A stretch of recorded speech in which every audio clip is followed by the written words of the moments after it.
اعوذ باللہ من الشیطان الرجیم بسم اللہ الرحمن الرحیم وَلَقَدْ آتَيْنَا لُقْمَانَ الْحِکْمَةَ اور تحقیق ہم نے لقمان کو دانائی عطا فرمائی تھی انشکر للہ کہ اللہ تعالیٰ کا شکر ادا کرو وَمَنْ يَشْكُرْ فَإِنَّمَا يَشْكُرُ لِنَفْسِهِ جو کوئی شکر ادا کرے گا تو وہ اپنے ہی فائدے کے لیے شکر ادا کرے گا وَمَنْ كَفَرَ اور جو ناشکری کرے فَإِنَّ اللَّهَ غَنِيٌّ تو اللہ تعالیٰ بے نیاز ہیں حمید سب تعریفوں والے ہیں۔ حضرت لقمان ان کے بارے میں یہ بات بالکل واضح ہے کہ یہ نبی نہیں تھے، اور ان کا تعلق کس زمانے سے تھا اس کے بارے میں بھی مختلف روایات ہیں۔ بعض روایات میں آتا ہے کہ ہود علیہ السلام کی قوم پر عذاب نازل ہوا تو اس عذاب سے جو لوگ بچ گئے تھے یہ ان میں سے تھے، اور بعض روایات میں آتا ہے کہ یہ حضرت ایوب علیہ السلام کے بانجے تھے، اور یہ بھی بتایا جاتا ہے کہ یہ حضرت ایوب علیہ السلام کے خالہ زاد بھائی تھے، اور ان کی عمر بہت زیادہ تھی۔ انہوں نے حضرت داؤد علیہ السلام کا زمانہ بھی پایا، اور حضرت داؤد علیہ السلام کے زمانے میں بھی لوگ ان کی باتوں سے استفادہ کرتے رہے، یعنی ان کی باتیں بڑی دانائی والی ہوتی تھیں، بڑے عقل مند تھے۔ حضرت عبداللہ بن عباس رضی اللہ تعالیٰ عنہ کی روایت یہ ہے کہ یہ حضرت لقمان ایک حبشی غلام تھے، نجاری کا کام کرتے تھے، اور حضرت جابر بن عبداللہ رضی اللہ تعالیٰ عنہ سے ان کے حالات دریافت کیے گئے تو فرمایا کہ پست قد پست ناک کے حبشی تھے۔ تو بہرحال قرآن کریم میں تو اس قسم کی کوئی وضاحت نہیں ہے کہ یہ کیسے تھے، ان کی عمر کیسی تھی، کون سے نبی کے زمانے میں تھے۔ ہاں اتنی بات ضرور ہے کہ ان کی دانائی بڑی مشہور تھی، عرب لوگ ان کی دانائی سے استفادہ کرتے رہے، اور یہاں پر بھی اللہ تعالیٰ نے ان کی دانائی کا ہی ذکر فرمایا ہے، اور اس دانائی میں سے جو ان کو عطا فرمائی گئی تھی ایک یہ بھی تھی کہ انشکر للہ کہ اللہ کا شکر ادا کرو۔ لفظ حکمت عام طور پر اس کا معنی دانائی کیا جاتا ہے، لیکن اس کا معنی علم بھی آتا ہے، عقل بھی آتا ہے، حلم و بردباری بھی آتا ہے۔ یہاں پر حکمت سے مراد وہ کلام ہے جس سے لوگ نصیحت حاصل کریں اور ان کے دلوں پر وہ کلام مؤثر ہو، اور جس کو لوگ محفوظ کر کے دوسروں تک پہنچائیں۔ حضرت عبداللہ بن عباس رضی اللہ تعالیٰ عنہما نے فرمایا کہ حکمت سے مراد عقل و فہم اور ذہانت ہے۔ بہرحال اللہ تعالیٰ نے حضرت لقمان کو حکمت، دانائی، علم اور عقل عطا فرمائی تھی، جس سے وہ دوسرے لوگوں کو بھی نصیحت کرتے تھے اور دوسرے لوگ ان سے فائدہ حاصل کرتے تھے۔ اب اس کے بعد حضرت لقمان علیہ السلام نے اپنے بیٹے کو چند نصیحتیں فرمائی تھیں۔ اللہ تعالیٰ نے ان کا ذکر فرمایا ہے کہ وَإِذْ قَالَ لُقْمَانُ لِابْنِهِ وَهُوَ يَعِظُهُ اور جب کہا لقمان نے اپنے بیٹے سے اس کو سمجھانے کے لیے، یعنی یعظہ اس کو نصیحت کرتے ہوئے۔ حضرت لقمان علیہ السلام نے اپنے بیٹے کو نصیحت کرتے ہوئے فرمایا یا بنی لا تشرک باللہ، اے میرے بیٹے اللہ کے ساتھ کسی کو شریک نہ ٹھہراؤ، ان الشرک لظلم عظیم، بے شک شریک بنانا، شرک کرنا یہ بڑی بے انصافی ہے، ظلم ہے۔ ظلم کہتے اسی کو ہیں کہ کسی کا حق چھین کر دوسرے کو دے دیا جائے، اور شرک سب سے بڑا ظلم ہے کہ عبادت اللہ کا حق ہے اور انسان وہ حق کسی اور کو دے دے۔ تو سب سے پہلی جو نصیحت تھی حضرت لقمان کی اپنے بیٹے کو، وہ عقیدے کے متعلق تھی کہ اپنا عقیدہ درست کرو، آپ کے عقیدے میں شرک نہیں ہونا چاہیے، اپنے عقیدے کو بالکل صاف رکھو اور صرف اللہ تعالیٰ کی ہی عبادت کرو۔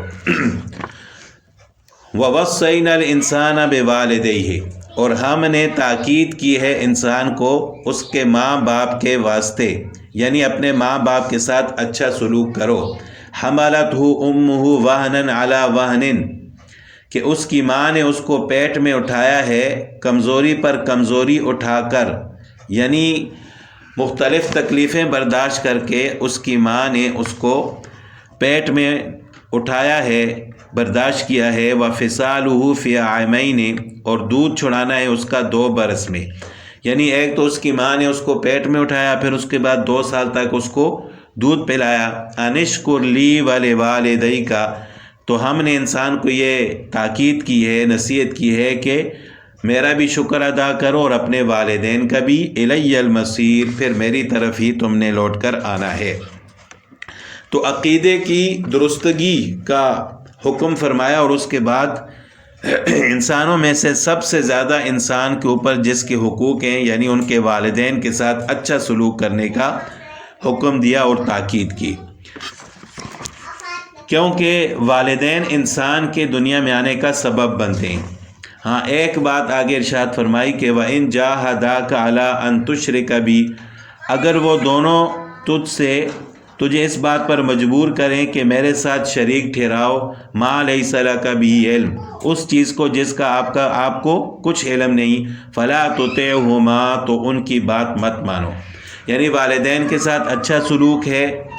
ان کی خدمت کرنی ہے اور ان کا شکر ادا کرنا ہے، لیکن اگر والدین اپنی اولاد کو شرک پر یا کسی اور گناہ پر مجبور کریں تو پھر اولاد کے لیے والدین کی بات ماننا ضروری نہیں ہے۔ اللہ تعالیٰ نے فرمایا کہ فَلَا تُطِعْهُمَا، پھر ان کی بات مت مانو، وَصَاحِبْهُمَا فِي الدُّنْيَا مَعْرُوفًا، اور دنیا میں ان کے ساتھ اچھا سلوک کرو، یعنی اگر وہ مشرک بھی ہیں، شرک کا حکم بھی دیتے ہیں تو ان کی بات تو مت مانو، لیکن ان کے ساتھ بے ادبی سے بھی مت پیش آؤ، دنیا میں ان کے ساتھ اچھا سلوک کرو۔ وَاتَّبِعْ سَبِيلَ مَنْ أَنَابَ إِلَيَّ، اور اس شخص کے راستے پر چلو جس نے میری طرف رجوع کیا، ثُمَّ إِلَيَّ مَرْجِعُكُمْ، پھر میری طرف ہی تم کو لوٹنا ہے، فَأُنَبِّئُكُمْ بِمَا كُنتُمْ تَعْمَلُونَ، پھر میں تمہیں تمہارے اعمال کے بارے میں بتاؤں گا۔ یا بنی انہا ان تک مثقال حبۃ، حضرت لقمان کی اپنے بیٹے کو دوسری وصیت یہ فرمائی کہ یہ عقیدہ رکھو کہ اللہ تعالیٰ کو ہر چیز کا علم ہے، چاہے وہ چیز زمین کے اندر چھپی ہوئی ہے یا آسمانوں پر ہے یا کہیں بھی ہے، اللہ تعالیٰ عالم الغیب ہے اور ہر چیز کا علم رکھتے ہیں۔ یا بنیہ، ہے میرے بیٹے،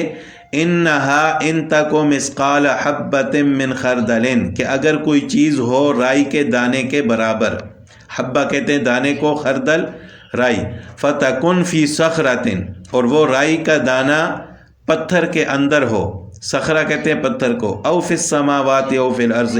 یا آسمانوں میں ہو یا زمین میں، یأت بہ اللہ، اللہ اس کو لے آئے گا، یعنی وہ اللہ کے علم میں ہے اور اللہ اس کو حاضر کرنے پر قادر ہے۔ ان اللہ لطیف خبیر، بے شک اللہ تعالیٰ ہی چھپی ہوئی چیزوں کو جانتا ہے اور خبردار ہے۔ یا بنی اقم الصلاۃ، اے میرے بیٹے نماز قائم رکھو، یہ اگلی نصیحت تھی حضرت لقمان کے اپنے بیٹے کو کہ عبادات میں سے سب سے افضل عبادت نماز کا حکم فرمایا کہ اے میرے بیٹے نماز قائم رکھو، وَأْمُرْ بِالْمَعْرُوفِ، اچھی باتوں کا حکم کرو، وَانْہَ عَنِ الْمُنْکَرِ، اور برائی سے روکو، وَاصْبِرْ عَلَىٰ مَا أَصَابَكَ، اور جو آپ کو تکلیف مصیبت پہنچے اس پر صبر کرو، إِنَّ ذَلِكَ مِنْ عَزْمِ الْأُمُورِ، بے شک یہ صبر کرنا بڑے ہمت والے کاموں میں سے ہے۔ وَلَا تُصَعِّرْ خَدَّكَ لِلنَّاسِ، اور اپنے گال مت پھیلاؤ لوگوں کی طرف سے، تُصَعِّرْ کا مطلب مت پھیلاؤ، خدہ کا گال، یعنی اپنے چہرے کو لوگوں سے مت پھیرو، لوگوں سے اس حال میں ملاقات مت کرو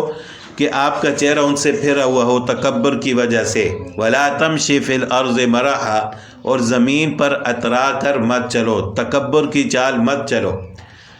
ان اللہ لا يحب كل مختال فخور، بے شک اللہ تعالیٰ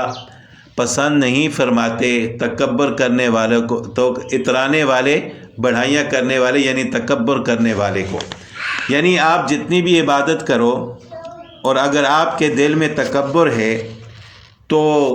اللہ تعالیٰ آپ کی تمام عبادات کو ضائع کر دیں گے۔ لہٰذا عبادات کے ساتھ ساتھ آپ کے اندر یہ صفت بھی ہونی چاہیے کہ آپ عاجزی اختیار کرو اور تکبر سے اپنے آپ کو بچاؤ۔ یہاں لفظ آیا ہے وَلَا تُصَعِّرْ، یہ صعارہ سے مشتق ہے جو اونٹ کی ایک بیماری ہے جس سے اس کی گردن مڑ جاتی ہے، جیسے انسانوں میں لقوہ وغیرہ ہوتا ہے، مطلب یہ ہے کہ اپنے چہرے کو مت موڑو تکبر کی وجہ سے۔ وقصد فی مشی کا،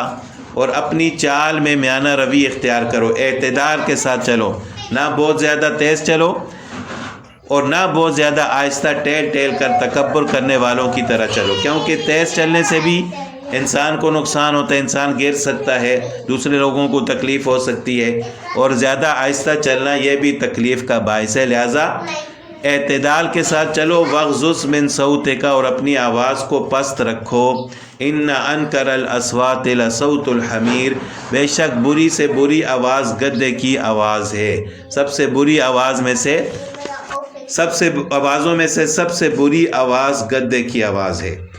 یعنی اس طرح مت چلاؤ، اونچی آواز سے لوگوں کے ساتھ مت بات کرو